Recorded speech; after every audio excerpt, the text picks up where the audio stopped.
Você já deve ter visto por aí a caracterização do R como uma linguagem de programação funcional.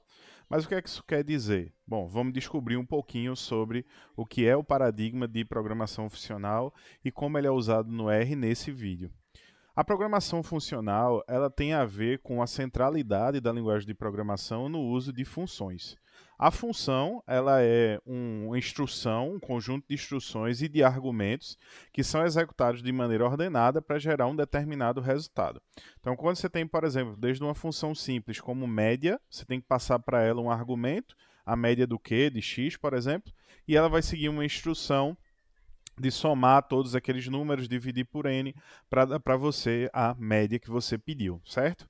No R, as funções elas são de primeira classe. O que é que isso quer dizer? Que as funções elas se comportam como um objeto. Então, permite que a gente atribua uma função a variável, crie uma lista com funções, use a função como argumento em outras funções e por aí vai. É por isso que a gente diz que toda operação no R é uma função. Então, tudo que você faz no R é chamando alguma função que vai gerar um resultado, vai ser passado para outra função e assim por diante. É por isso que a gente diz que o R ele usa esse paradigma de programação funcional. Dentro de uma função, a gente tem três elementos principais. O formal, que é o conjunto de argumentos que vai ser usado na função. Então, por exemplo, os parâmetros que ela recebe, x, y, ou se ela não recebe parâmetro nenhum, como o Hello World que vocês estão vendo aqui à esquerda. O corpo, que é o conjunto de instruções que vai ser usado na função. Então, o que é que a função efetivamente ela vai fazer, ela vai realizar. E o ambiente, no qual a gente coloca se as variáveis, o que tem dentro da função, vai ser usado somente nela ou vai produzir uma saída para o nosso ambiente como um todo. Normalmente, quando a gente usa uma função, as variáveis, o que a gente cria é usado apenas dentro dela, não tem valor para fora. Apenas o resultado dela é que acompanha a gente aí na utilização para a gente colocar em outras funções e por aí vai, beleza? Então vamos ver um pouquinho aí na prática como é que as funções elas podem ser utilizadas no R a partir da IDE RStudio. Então, a gente está aqui no RStudio, vamos começar aqui pelo princípio.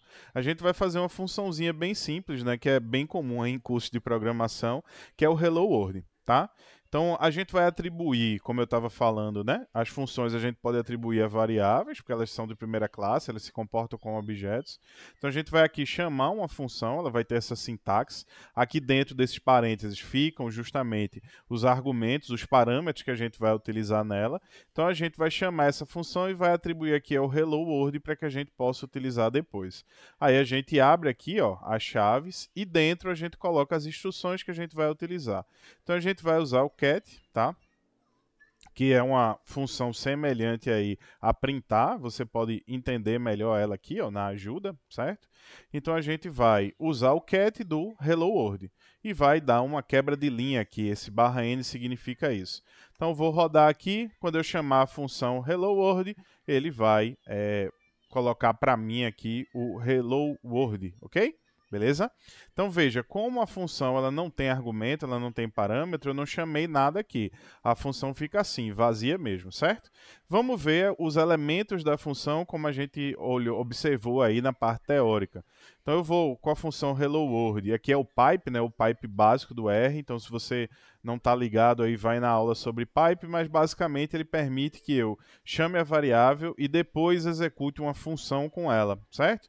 E sai encadeando aí diversas funções. Então, dessa forma, o R ele vai sendo escrito justamente de uma maneira mais funcional, da esquerda para a direita, de maneira em que eu primeiro tenho o objeto e depois eu tenho a ação que eu vou executar com ele. Como se a gente estivesse escrevendo aí em linguagem natural. Então, com o Hello World eu vou chamar os formals, certo? Então não tem nenhum formal, por quê? Porque está vazio aqui, ó, não tem nenhum parâmetro, não tem nenhum argumento aí dentro, certo? Depois eu vou chamar o body da função. Aí o body a gente vê que existe, né? A gente tem uma instrução aqui que é justamente o cat, ou seja, printar, exibir o hello world. E por fim o ambiente. Então o ambiente ele está aí rodando no ambiente geral do R, ok?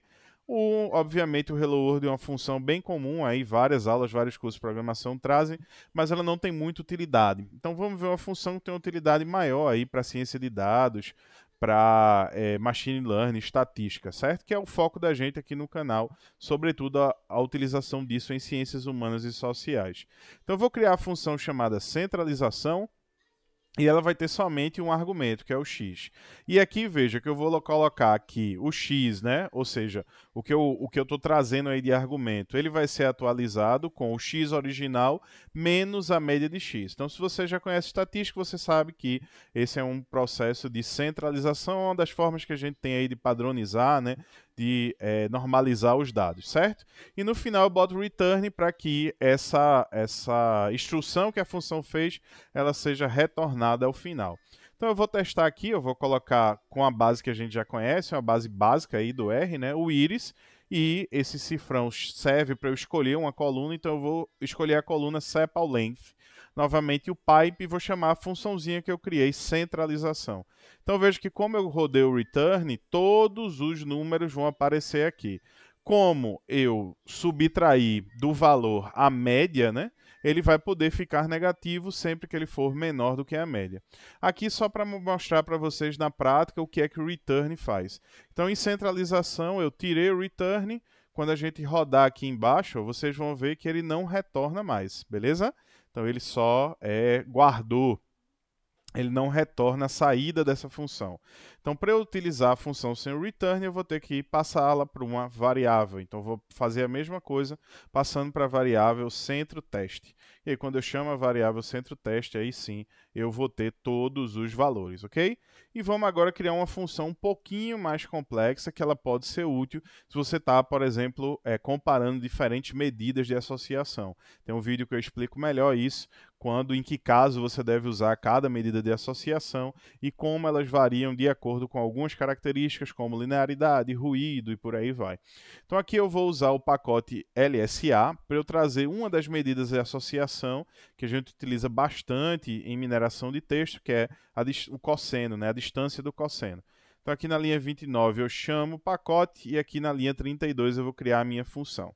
Então eu vou chamar de multi_as, que aí seria como se fosse multi-associações, e essa minha função ela vai precisar de um x e de um y, uma vez que para eu criar uma associação eu tenho que ter duas colunas, beleza? Então a primeira coisa que eu vou calcular aqui, e eu vou chamar esse cálculo aí, o resultado dessa função de correlação, estou dando o nome correlação, eu vou calcular a correlação de x e y, que é uma medida de associação mais comum. Para você que não conhece muito bem medidas de associação, elas são aí métricas, né? Elas são estimativas do quão variáveis numéricas ou categóricas elas se comportam, elas estão associadas, elas estão ocorrendo junto. Então, por exemplo, normalmente quando você tem uma associação positiva, quer dizer que quando uma variável ela varia, ela se mexe, ela sobe, a outra vai subir também, ok? Então é a associação dessas duas variáveis. Como é que elas se comportam aí? Junto, separado e tal, por aí vai. Aí depois eu vou criar, passando para a variável cos, eu vou criar a distância do cosseno, usando a função cosseno. Então, como eu falei para vocês antes, na parte mais teórica, o R ele tem funções de primeira classe. Então, aqui eu estou criando uma função com o resultado de outras, beleza? Depois eu vou criar um data frame chamado associações, certo? Que ele vai ter uma lista. Essa lista vai ser o quê? Justamente correlação e cosseno, ok? Que são as duas associações que eu criei antes. Depois eu vou passar os nomes para esse data frame chamado associação. Para o nome ficar certinho, eu vou chamar de correlação e de cosseno, ok? Então vou definir essa função e aqui eu vou ver a aplicação dela. Primeiro vamos olhar a parte formal da função. Então aqui ó, ela tem um x e um y, né? São os dois argumentos, como a gente já aprendeu. Então para você utilizar essa função, você tem que no início passar um x e um y para ela. Ela tem um corpo, que é o conjunto de instruções que a gente vai fazer, e por fim o ambiente. Então ela tem a capacidade de, no ambiente global, gerar aí um resultado, ok? Então vamos lá, a gente vai chamar essa função que a gente acabou de criar, que chama multiponto associação, e a gente vai passar como y a velocidade dos carros da base car, que também é uma base nativa do R, e a gente vai passar como y a distância desses carros. Então é uma base bem simples que a gente usa muito aí para fazer associação e regressão. Vou rodar a linha 44, então veja que a função ela saiu organizadinha, a correlação e o cosseno dessas duas variáveis, dessas duas colunas da base de dados K. Massa? Então é isso, gente, um pouquinho de explicação para vocês de o que são funções no R e por que é que a gente diz que o R é uma linguagem funcional. Porque como vocês podem ver, a função no R ela se comporta como um objeto, ela é de primeira classe e eu posso utilizar ela como se eu estivesse utilizando qualquer objeto dentro do R, ok? Se você gostou do vídeo, dá uma curtida, se inscreve aí no canal e dá uma olhada também nos outros vídeos que a gente tem disponíveis para você aprender mais sobre R, estatística, aprendizagem de máquina, enfim, tudo isso aplicado de maneira simples às ciências humanas e à ciência política. Um abração!